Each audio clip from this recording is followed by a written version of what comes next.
Rosh Hashanah's in the house tonight. All the world is passing through the light. Let's all get written in the book of life. Shana Tova, it's holiday time.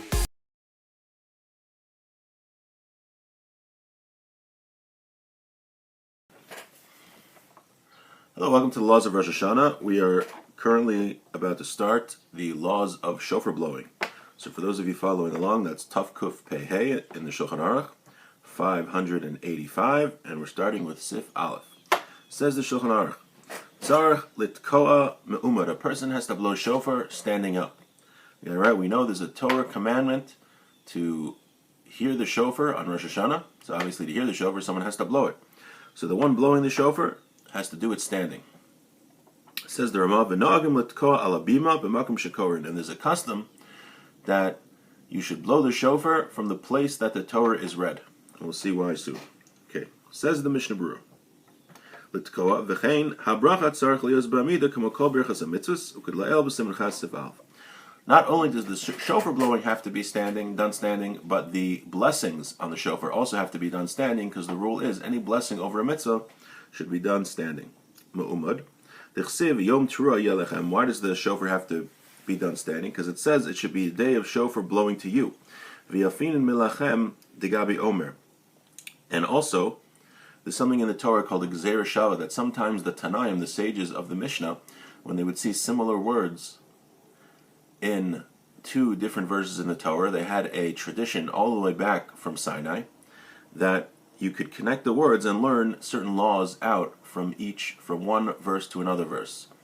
It's called a Gzeira Shava. So we don't do this ourselves, but they had a Masorah, a tradition of which things you could learn out, or what you could learn out. This could be a debate between the Rambam and the Ramban how to interpret that. But whatever it is, it says lachem by the mitzvah to bring the Omer offering between Pesach and Shavuos. So b'Omer Ksiv, and with the Omer it says Chermesh b'kama, take the sickle to the grain. So al tikri b'kama, so the crops, the word b'kama means crops, but it says don't just, you could read it b'kama as crops, ella b'kaima, says don't read it as crops, kama, ella kaima. So in Hebrew, the word for crops and for standing is very similar. So it says, learn out from there that you have to stand with the Omer and apply it to shofar, that you have to stand. Because of a Magen Avram, and the Magen Avram says, according to this, Ein lismach al shum davar ba'ofen she'iminat aloso davar yipol. She'amidazu chshuva ki yeshiva. He says, Magen Avram, based on this law that you're supposed to stay when you blow the shofar, that the person blowing the shofar shouldn't lean on anything, that if you would take away the thing he's leaning on, he would fall. Because that's not called standing, that's called sitting. If you're leaning on something, or this applies for other laws also, if you're reading the Torah, if you're davening, things like that, if you're leaning on something, like a lot like this, that if you would take it away, you would fall down, that's not called standing. So the person blowing the shofar should be careful not to lean on something like that, when we call makom. Nevertheless, but let's say he blew the shofar sitting. He still fulfills the mitzvah.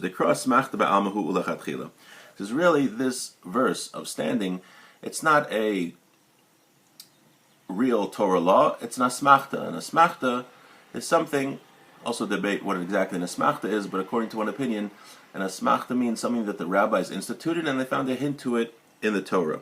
So it's a preferable thing to do, but even if you're sitting down totally above the shofar, you still fulfill your obligation. You don't have to blow again. Vatzibur, now that's the person blowing the shofar. What about the congregation? Vatzibur hashomer hatkiyos lo hitrichum la'amen mishum kavet. Because the honor of the congregation, we don't force them to stand. They could sit. V'gam kesidin lishma me'umar hatkiyos shel seder abrachos shamach zichronos v'shayfers v'achshav nagu vatzibur lamot kulam gam shas hatkiyos shetokin kodem musaf. So he says here, there's two groups of shofar blowing that we have. One group is before we daven musaf. Those are called tekiyos de miyushav, which literally means the tekiyos of sitting. And then we have tekiyos de me'umad. Those are the shofar blasts that we hear during the repetition of the Shemona Esrei during musaf.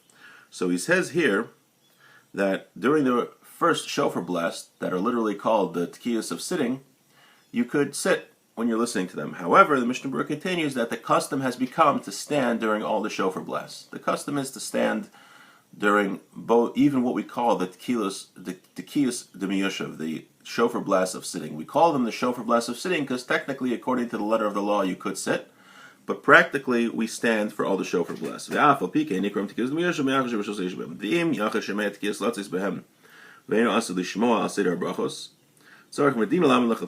say that this was very relevant during COVID. Let's say you're hearing the shofar blasts. Right, you only hear the shofar blasts, the second shofar blasts that are during the repetition of Shemona Esrei if you're davening in a minyan. Right, if you don't daven in a minyan, you don't have the repetition of Shemona Esrei. So then, those are really the main shofar blasts. So, but let's say you're not davening in a minyan, right? During COVID we had this. So he says then, if you're listening to the shofar without the Shemona Esrei, even though we said in shul you could be lenient to sit, even though we don't, he says practically, according to the letter of the law, you have to stand because these are the shofar blasts that you're fulfilling your obligation with, the first shofar blast. But practically, everyone has to stand during the shofar blast. That's what comes out practically. But Makom Shekorin, so we said we blow the shofar where the Torah was read. Why is that? Kadesh zechus haTorah yagin aleinu, so that the merit of the Torah should protect us. La'alos zichronenu lefanenu latova, that our remembrances, shofar blowing goes in front of Hashem for good. For litzadik v'hagon. So we read it was similar to what we saw about the bris last time, that the person who performs the bris and blows the shofar combines a little bit of the two mitzvahs. Here too, we read the shofar where we read the Torah, so that the Torah should be a merit for us. And then who should blow the shofar? He says a person who's a righteous person and he's fit to blow the shofar. But main thing, there shouldn't be any fights about who's going to blow the shofar. That's very bad. Nevertheless, but in any case, the person should know how to make the congregation fulfill their obligation. Basically, a person should know what he's doing when he's blowing the shofar. Okay, with that, we finish Sif Aleph, wishing everyone a great day.